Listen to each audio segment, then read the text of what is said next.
Siku ya jana alikupeteshia kidogo.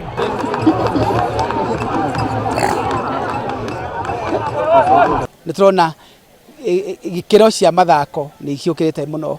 Ta rĩu ũngĩrora kĩharo gĩkĩ kwĩna financials ingĩ mũno mokĩte kuoya ciana magĩciria nĩ kũjoin irabu iria cia nanja. Kuma ira tũkoretwo na andũ kuma nanja, andũ a timu iria nene ta Ulinzi me gũkũ na nĩ mararora. Ta rĩu mũthako ũrĩa ũrathiĩ na mbere nĩ wa St Anthony versus Menengai, na andũ othe maihũrĩte kĩharo makĩwĩrorera, na twĩna andũ marenda kũrora athaki mamatware timu-inĩ yao. I can see a lot of talents among the young people.